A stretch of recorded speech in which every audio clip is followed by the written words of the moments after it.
नमस्कार, मैं उमेश कुमार स्वागत करता हूं आप सभी का आपके अपने यूट्यूब चैनल अच्छे नॉलेज इन मोर पर।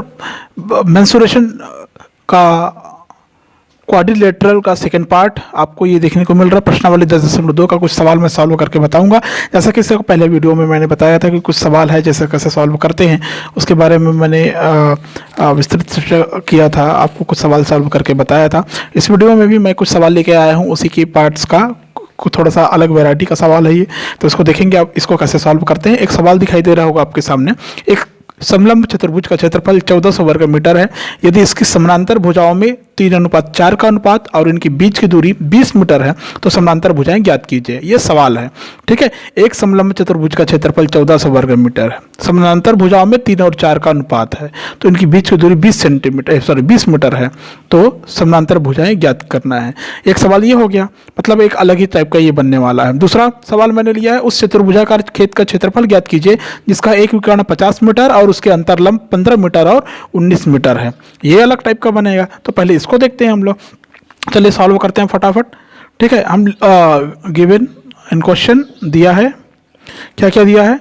क्षेत्रफल आपको दिखाई दे रहा है, क्षेत्रफल कितना दिया हुआ है, 1400 वर्ग मीटर, 1400 वर्ग मीटर दिया हुआ है क्षेत्रफल, ठीक है। ऊंचाई आपको दिखाई दे रहा होगा, दोनों के बीच की दूरी या ऊंचाई बोलते हैं जिसको, ठीक है। और ये है 20 मीटर, कितना 20 मीटर।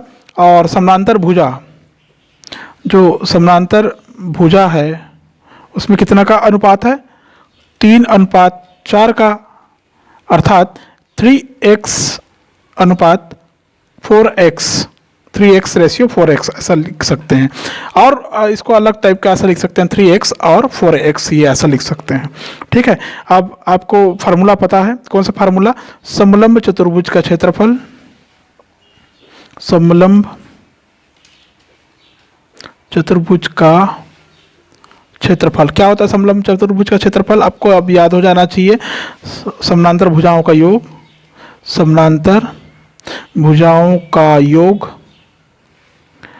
इनटू ऊंचाई, ये इसका फार्मूला होता है, ठीक है। सूत्र से, ठीक है। आप ये फार्मूला है, इसमें मान रख दीजिए। समलंब चतुर्भुज का क्षेत्रफल कितना है, 1400 वर्ग मीटर है, 1/2। समानांतर भुजाओं का योग कितना है, समानांतर भुजाओं का योग मतलब समानांतर भुजा क्या है, 3x + 4x, दोनों भुजा का योग हो गया, इनटू ऊंचाई कितना है, दोनों के बीच की दूरी 20 मीटर, तो ये हो गया 20, ठीक है। आगे सॉल्व करेंगे, हमको इस प्रकार ये मिलते जाएगा, ठीक है।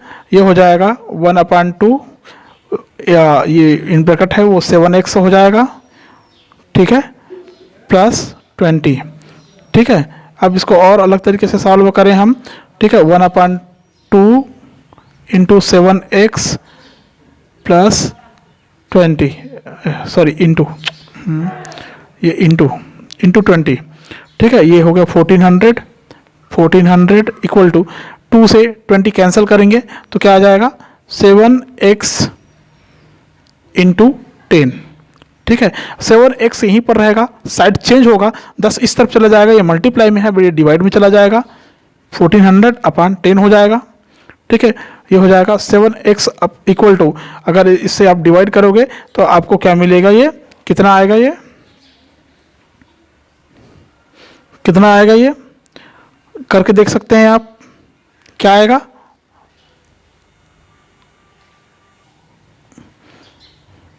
टेन से डिवाइड होगा, ये हो जाएगा 140, ठीक है। फिर x यहीं पर रह जाएगा, 140 इधर, 7 इधर आएगा तो ये अपान में हो जाएगा, ठीक है। फिर आखिर में x बराबर आ जाएगा 7 2 14 20, मतलब आ गया आपका x बराबर 20, x बराबर क्या आया, 20 आया।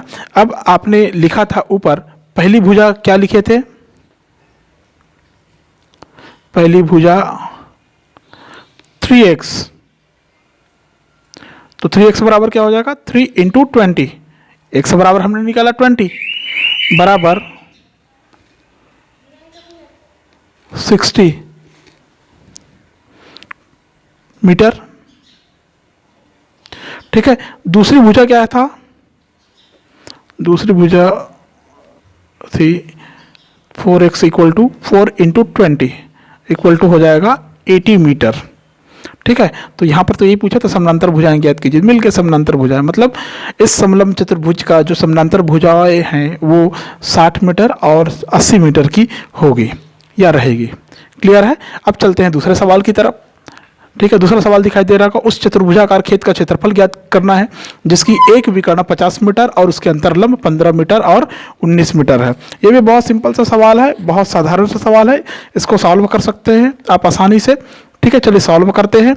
ठीक है, चलिए गिवन दिया है, क्या दिया है, एक काम करते हैं, ये एक चतुर्भुज खींच देता हूँ मैं आपको। एक चतुर्भुजाकार खेत, मान लो ये एक खेत है आपके सामने, एक चतुर्भुजाकार खेत आपको दिखाई दे रहा है। नॉमिनेट करते हैं ABCD, ऐसा नॉमिनेट करते हैं। ठीक है, अब क्या कह रहा है, एक चतुर्भुजाकार खेत का क्षेत्रफल ज्ञात करना है जिसका एक विकर्ण 50 मीटर है। मान लो ये विकर्ण है। ठीक है, ये विकर्ण है, कितना मीटर है, ये 50 मीटर है। ठीक है ना, समझ में आया। एक विकर्ण है जिसका लंबाई कितना है, 50 मीटर है। अब इसके अंतरलंब, मतलब इस पर डाले गए लंब क्रमशः 15 मीटर और 19 मीटर है। तो अंतरलंब, एक अंतरलंब यहाँ से लेंगे, ये हो गया 15 मीटर, और एक अंतरलंब यहाँ से लेंगे, ये हो गया 19 मीटर। क्लियर है। इसको नाम दे देते हैं, क्या नाम दे, M नाम देते हैं, इसको नाम देते हैं N नाम देते हैं, ऐसा तो ज़्यादा अच्छा से समझ में आएगा आपको। ठीक है, अब चलो लिख देता हूँ मैं। गिवन क्या क्या दिया हुआ है, विकर्ण 50 मीटर, कितना दिया हुआ है, 50 मीटर, और विकर्ण इसमें क्या है, BD बराबर 50 मीटर। क्लियर है। ठीक है, अब बोलते हैं इसमें अंतरलंब AM और CN, मतलब AM बराबर 15 मीटर और CN बराबर 19 मीटर है। क्लियर है। ठीक है, तो एक काम करते हैं, अतः त्रिभुज ABD का क्षेत्रफल पहले ज्ञात करेंगे। ठीक है, क्षेत्रफल बराबर हो जाएगा, ABD का क्षेत्रफल बराबर हो जाएगा 1/2 BD, मतलब आधार गुणित ऊंचाई AM। क्लियर है, आधार गुणित ऊंचाई। ठीक है, हाफ BD का मान कितना आया है, 50, कितना है क्वेश्चन में 50, AM का मान कितना है 15। ठीक है, इसको आप कट करोगे, 2 से डिवाइड करोगे, 25 आ गया, 25 का 15 से गुणा करोगे 375 आएगा, 375 मीटर। क्लियर है। तो ये त्रिभुज ABD का क्षेत्रफल निकल गया। ठीक है, इसी प्रकार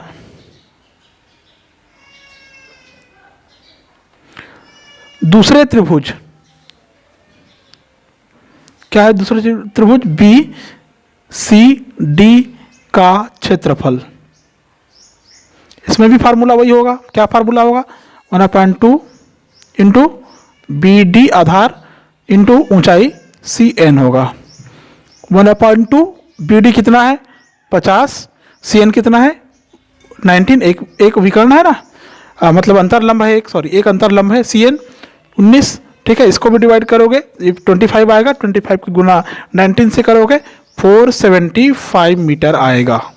ठीक है, दूसरा त्रिभुज निकल गया। अब चतुर्भुज ABCD का क्षेत्रफल, चतुर्भुज ABCD का क्षेत्रफल, वही तो पूछा है इस क्वेश्चन में, उस चतुर्भुजाकार क्षेत्र का क्षेत्रफल। तो देखिए हमने 2 त्रिभुज में बांट दिए थे, 2 त्रिभुज का क्षेत्रफल हमने निकाले, दोनों को जोड़ेंगे आपको चतुर्भुज का क्षेत्रफल निकल जाएगा। कैसे निकलेगा, त्रिभुज ABD प्लस त्रिभुज BCD का क्षेत्रफल ABD का क्षेत्रफल कितना आया 375 प्लस BCD का क्षेत्रफल कितना आया 475। ठीक है, दोनों को आप जोड़ देंगे तो ये हो जाएगा 5015 एंड देन 3478। ठीक है, ये हो जाएगा, क्षेत्रफल निकाल रहे हैं आप तो ये होगा वर्ग मीटर में। ठीक है, अतः उस चतुर्भुजाकार क्षेत्रफल का अभिष्ट क्षेत्रफल होगा 850 वर्ग मीटर। क्या होगा, 850 वर्ग मीटर होगा। क्लियर है, समझ गए आप। ठीक है, तो ध्यान से आपने देखा होगा तो आपको समझ में आ गया होगा इस प्रकार के सवाल को हम कैसे सॉल्व करते हैं। ठीक है, वीडियो पसंद आए तो प्लीज़ वीडियो को लाइक कर ले, शेयर करें, कमेंट करें और चैनल पर पहली बार आए तो प्लीज़ सब्सक्राइब कर ले ताकि इसी प्रकार की अपडेट आपको हमेशा मिले। Thank you.